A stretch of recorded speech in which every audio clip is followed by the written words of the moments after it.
Membres de cette commission, je ne vais pas attendre la fin, ce sera fait en amont. Je sais qu'il y en a quelques-uns ici présents, mais je remercie l'ensemble, que ce soit des membres de la commission, mais aussi tous les membres de la rédaction des différents cahiers et chiffres et commentaires, ou cahiers rouges qu'on appelle l'activité et tendance, puisqu'on a une commission relativement étendue, parce qu'il y a des publications qui sont faites, que j'espère vous achetez tous, ou vous commandez tous, ou consultez tous, au moins. Voilà. Alors, en ce qui concerne les travaux de l'année, bon, c'est assez. On n'a pas de questions vraiment d'actualité qui nous sont remontées. On travaille de façon régulière pour avoir des comparatifs. Nous, on travaille un peu dans le temps. Voilà, on a trois points particuliers les travaux, l'observatoire économique, les statistiques, bien sûr, hein, qui est un élément important de l'année, et la prévention des difficultés des entreprises. Voilà.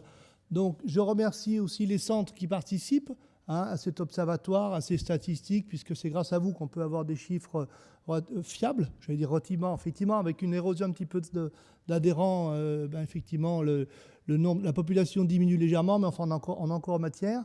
Et ça, c'est relativement important. Et les membres de la commission travaillent beaucoup pour arriver à trouver et à garder une certaine stabilité dans nos observatoires et nos chiffres. Voilà. La publication, donc, il y a 70 centres de gestion qui participent à l'observatoire mensuel et trimestriel, qui transmettent donc les données de leurs adhérents. Les résultats sont envoyés aux centres participants et mis en ligne sur le site de la fédération. L'observatoire se décline en observatoire du commerce et des services et observatoire du bâtiment. La publication des résultats de l'observatoire, comme je vous le disais en préambule, l'élément clé, c'est effectivement le cahier rouge, l'activité et tendance. Alors, effectivement, on a notre jargon, un cahier rouge, cahier bleu, donc ça, on ne peut pas les rater. Les documents sont commentés, la tendance des activités de 26 professions, les plus représentées du commerce, du service et du bâtiment. Les fiches professionnelles reprennent l'évolution du chiffre d'affaires avec une projection sur l'année suivante. Donc, en l'occurrence, c'était 2012 pour cette année. La répartition des entreprises par tranche de chiffre d'affaires et les temps forts de l'année. Pour chaque profession, un zoom qui met en avant les particularités, les atouts, voire les faiblesses du métier, et un témoignage d'adhérents. Donc là, je remercie aussi, alors je ne suis pas dans une remise de trophée, hein, mais bon, je remercie quand même beaucoup de monde, savoir les centres qui veulent participer aussi à ces témoignages, alors que ce soit dans l'activité et tendance ou dans chiffres et commentaires et statistiques, puisque ça a été mis en place cette année, de pouvoir avoir un petit peu le ressentiment de l'adhérent sur son métier, hein, comment il a ressenti l'activité de l'exercice écoulé et éventuellement pour l'activité et tendance, les perspectives à court et moyen terme. Mais bon, déjà à court terme, je pense actuellement, vu la situation économique, le court terme déjà bien. L'activité 2011 a poursuivi son évolution donc entamée en 2010 avec un indice qui était en hausse de 1,9% dans un contexte économique morose, sachant que le PIB était en hausse de 1,7%. Le recueil, comme je vous l'ai dit, a une projection sur l'année de plus 1, donc 2012. Et cette publication a été diffusée auprès des CGA à 4288 exemplaires pour les recueils. Les fiches professionnelles issues de ce cahier rouge sont dématérialisées et génèrent une économie très intéressante pour les centres communiquant ces fiches à leurs adhérents concernés. Ce cahier rouge fait l'objet annuellement d'une conférence de presse avec toujours des retombées, la présidente en a parlé tout à l'heure, des retombées assez intéressantes pour les centres de gestion. Et pour la communication, c'est une communication qui est relativement qui est importante. Le logiciel Obseco, je passe un petit peu, je crois que vous avez le compte-rendu dans vos dossiers. Hein. La nouvelle version de l'Observatoire national développée sous Windev a été installée sur le poste de la FCGA et la base de données est en cours de migration. L'Observatoire de la petite entreprise. Les résultats sont aussi publiés chaque trimestre dans l'Observatoire de la petite entreprise. Cette parution contient, en plus de la partie quantitative, des tendances et de l'indice des TPE, une partie qualitative appelée baromètre, qui s'appuie sur l'exploitation d'une enquête semestrielle menée sur près de 2000 entreprises adhérentes de centres de gestion. Au premier semestre 2012, le thème choisi était l'information et la formation, mieux gérer son temps, être plus performant dans son métier, rationaliser son organisation. La majorité des dirigeants de TPE interrogés, 60,7%, placent l'efficacité professionnelle en tête de leurs besoins en formation. Au second semestre, le thème retenu porte sur les relations avec les clients, les moyens et la communication. Deuxième point de la commission, les statistiques. Donc là, c'est une reprise par rapport au lias fiscal. Donc là, c'est vraiment, ce n'est plus pas une analyse de chiffre d'affaires, mais une analyse de l'ensemble des éléments constitutifs d'un compte de résultat. Cette année, la collation de ces chiffres a été faite et collectée dans notre commission. Je remercie d'ailleurs la Vendée qui nous a reçus cette année. On avance. Déjà l'année dernière, on avait avancé les dates au mois de juin pour que les centres de gestion puissent obtenir les chiffres sur juillet et bénéficier de 2 mois. Parce que c'est vrai, avant, antérieurement, on faisait ça sur juillet et on ne pouvait travailler qu'à partir de septembre. Donc il y a un petit retard avec les mois d'août. On a validé les statistiques 2011 au format HTML ont été publiées le 27 juillet.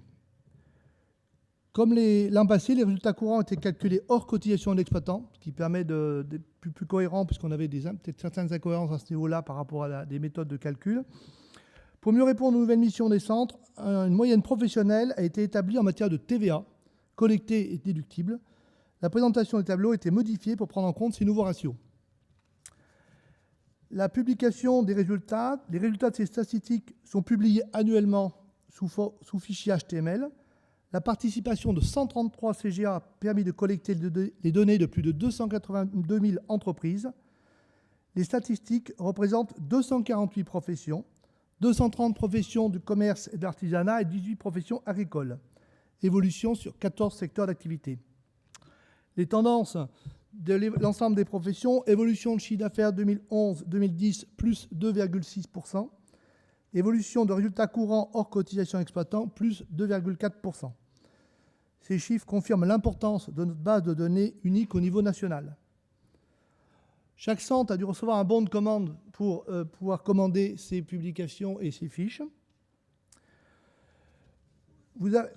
Ceci ouvre droit, selon le choix de chacun, à la mise à disposition du fichier HTML, du ClickStat, du fichier TXT, permettant l'importation des données statistiques dans les logiciels applicatifs. Ces fichiers sont disponibles sur l'intranet de la Fédération par login et mot de passe sécurisé. Et je rappelle aussi que les centres signent un engagement de non-diffusion extérieure, bien entendu, de ces données pour permettre de garder notre base de données en interne. Les résultats annuels de ces statistiques sont publiés, donc, comme je vous l'ai dit tout à l'heure, dans le cahier bleu chiffres et commentaires de la collection France des TPE.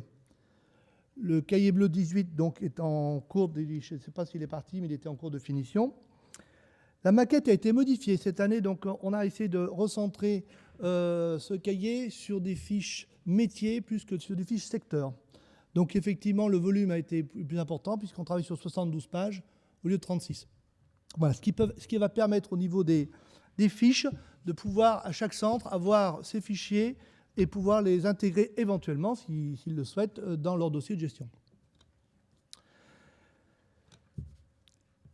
La partie métier a été confiée au centre du réseau chargé d'interviews via un adhérent, comme je vous l'ai dit tout à l'heure, de la profession.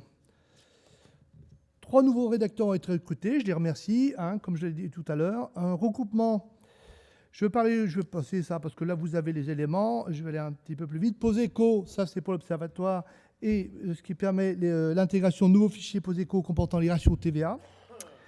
Et je vais terminer par nos derniers travaux de l'année. Donc le 27 novembre, on a une réunion de la commission pour préparer la commission élargie du 28 novembre.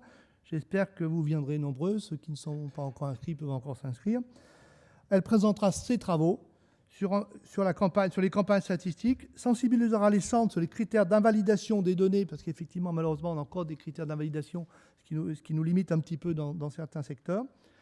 La mise en place de la nouvelle version de l'Observatoire économique développé sous WinDev et l'intégration des chiffres fournis sur les déclarations de TVA.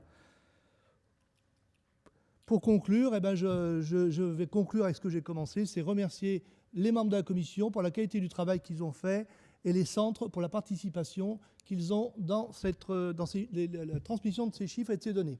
Merci à tous.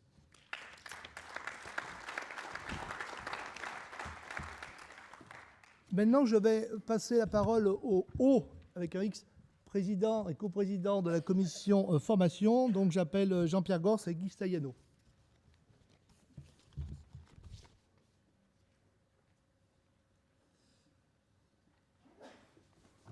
Mesdames, Mesdemoiselles, Messieurs, bonjour. Et en ce qui concerne cette commission, qui est coprésidée par Guy Staiano, nous avons, au cours de cette année, réuni 5 fois cette commission. Donc c'est vrai, comme l'a signalé notre présidente au tout début, l'élément majeur a été la fusion entre la commission formation et la commission nouvelles technologies, qui est devenue la commission formation et innovation.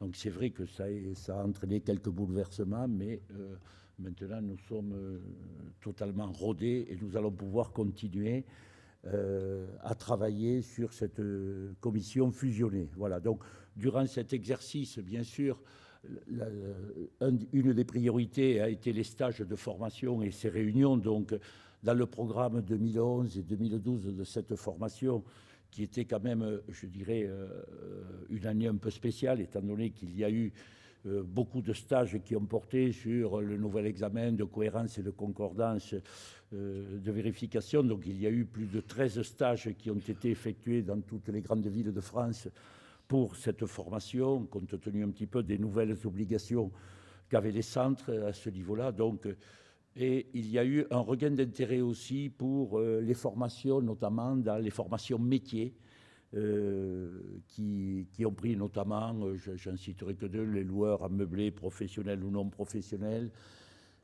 les régimes IS, IR, les avantages et les inconvénients, qui ont eu un succès qui a presque dépassé nos espérances, où nous avons été obligés de mettre des séances supplémentaires. Donc ça a été quand même un gros succès pour, ça je dirais, l'année 2012. Mais cela se poursuit, notamment ces stages de loueurs en meublé professionnel et les régimes ISIR, en 2013 aussi, où nous aurons aussi pas mal de stages concernant ces sujets.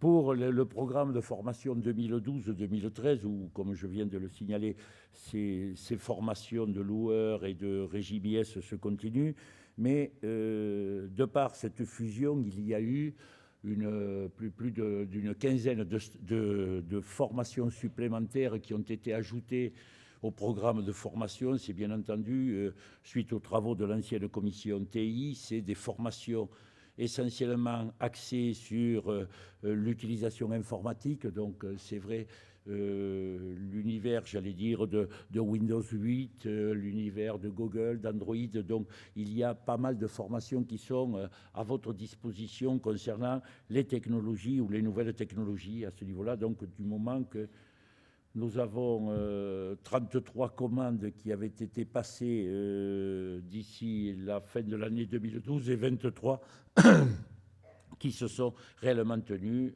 ou qui vont se tenir jusqu'en décembre 2012.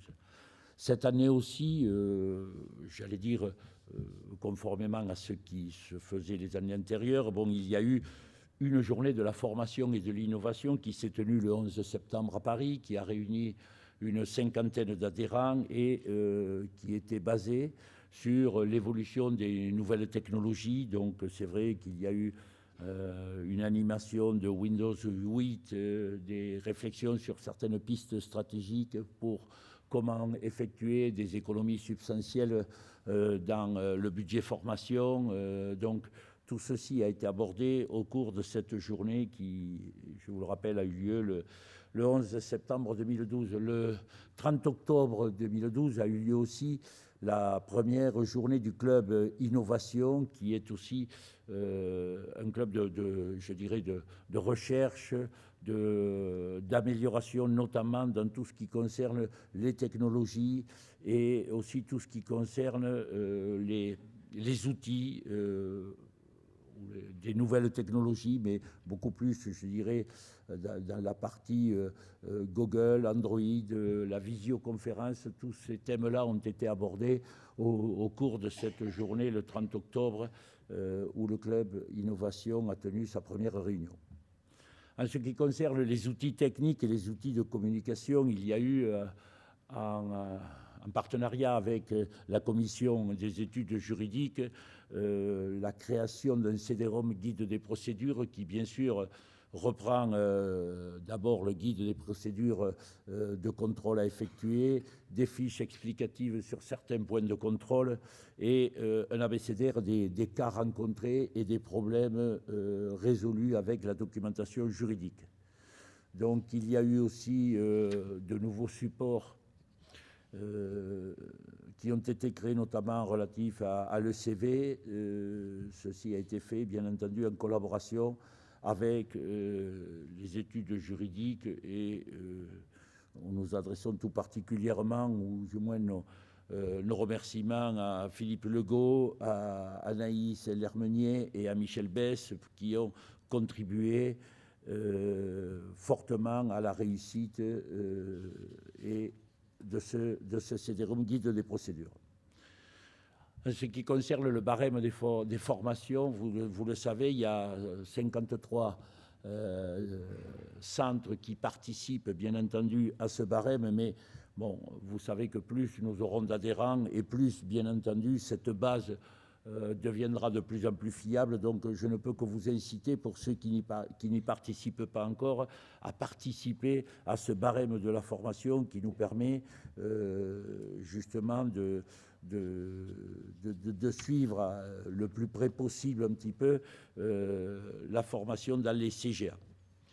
On a aussi créé cette année, suite à cette fusion, un petit magazine ou une petite lettre que l'on appelle Forminov, dont vous avez reçu le premier numéro et même sans doute le deuxième qui est paru tout récemment, de cette lettre spéciale formation qui vous tient au courant de l'actualité de cette commission, qui vous permet aussi d'être informé de l'avancée des travaux que peut avoir là, ainsi que de tous les grands rendez-vous de notre commission formation innovation. Il y a eu aussi la refonte de l'intranet formation et nouvelles technologies. Donc ça aussi, vous allez, si vous allez sur le site voir que à l'aide d'une page ou de 17 icônes, on permet d'avoir accès à l'ensemble de tout le contenu qui figure dans cet intranet. Donc ceci aussi a été rendu nécessaire par la fusion des deux commissions aussi. Il a été aussi, je dirais, actualisé la carte des animateurs à une formathèque, c'est-à-dire de façon à pouvoir visualiser sur une carte de France la localisation des animateurs et des formateurs pour que vous puissiez prendre chacun, ou du moins les responsables de formation de vos centres, que vous puissiez prendre un petit peu en compte la proximité et dans la prise de décision de vos formations dans vos centres. Il y a toujours eu la continuation des sites web qui sont bien sûr animés par la FCGA. Actuellement, il y a 28 sites PAC web qui ont été commandés et aménagés depuis la création de ce site. Il va y avoir encore cette année une nouvelle commande qui a été enregistrée pour la mise en place du site web dans un centre de la fédération. Il y a eu aussi, et ça c'est un accord avec les pouvoirs publics, une plateforme de la FOAD et du JUCEFAC dans le cadre de la transition numérique qui, je vous le rappelle pour ceux qui peut-être ne connaissent pas, remplace, ou du moins c'est aménagé pour remplacer le passeport numérique qui existait il y a de cela quelques années. Donc là aussi, nous nous sommes placés comme un peu acteurs incontournables de cette transition numérique, notamment en ce qui concerne les téléprocédures, les modes d'emploi et certaines autres pédagogies qui seront mises à la disposition des CGA. Nous avons aussi continué durant cette année la mise en place ou l'actualisation des réseaux sociaux qui, vous le savez tous, actuellement, ou du moins dans ces années, est un des moyens de communication incontournables, c'est-à-dire que ce soit Twitter, que ce soit Facebook, que ce soit YouTube. Donc nous essayons là aussi de se tenir et d'actualiser nos connaissances de façon à vous apporter aussi toute l'information possible sur ces réseaux sociaux, même s'il faut bien entendu être très prudent dans le maniement de tous ces outils aussi, de façon à ce que cela ne porte pas préjudice quand même à notre fédération. Voilà, pour ainsi dire, le compte rendu de cette activité pour cette année. Je tiens bien sûr à remercier tous les membres de cette commission qui ont donné du temps pour participer à ces 5 journées, et notamment, je dirais, Guy, qui a animé avec moi ces 5 réunions durant cette année. Je vous remercie tous. Merci.